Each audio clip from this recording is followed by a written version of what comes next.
This segment brought to you by Kansas Farm Bureau, the voice of agriculture.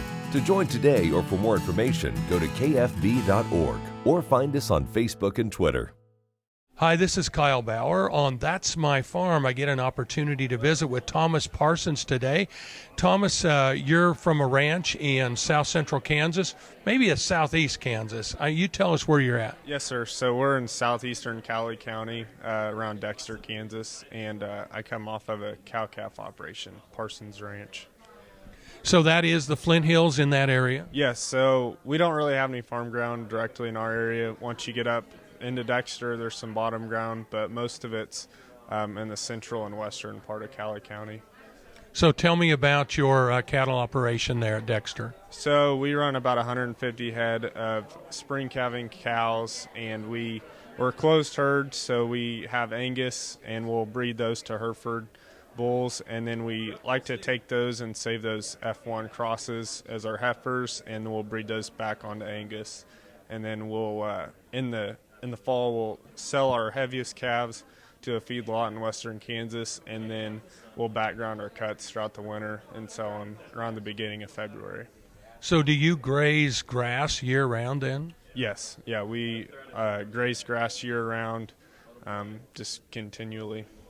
So is that all blue stem, or do you have other grasses besides blue stem? So all our pasture ground that most of the cows are on is blue stem. However, on our home place, we have some fescue, and we rotationally graze that. And we'll also, when we background our cattle in the fall and through the first of the year, we'll graze those on fescue as we feed them.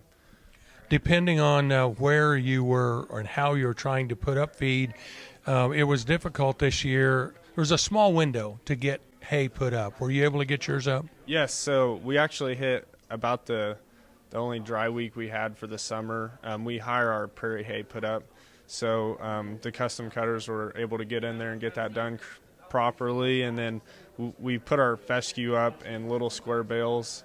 It's just more convenient for feeding around the lot, especially in the winter with the cattle we background. And we got everything up, no rain, and it worked out very perfectly.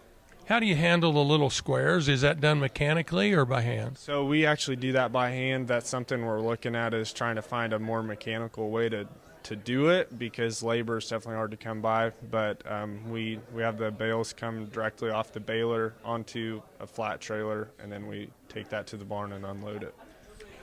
Tell us about ownership and labor there at the ranch. How many people are involved in the ranch total? So as far as the ranch goes, it's my mom, dad, and I. There's just three of us. I'm currently an Ag Econ student at K-State, and I'm a junior here with a minor in animal sciences. So it keeps me pretty busy, but I try to go home and help as much as possible.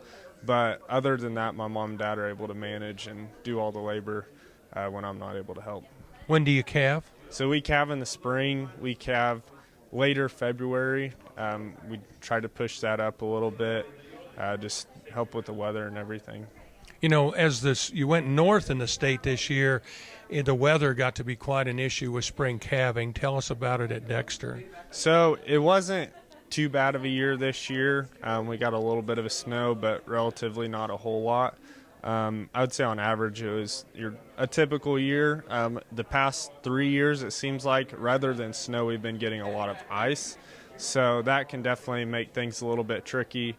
But, I mean, personally, we would definitely rather have the snow with getting to the pastures and everything. But it was a relatively normal year, I would say.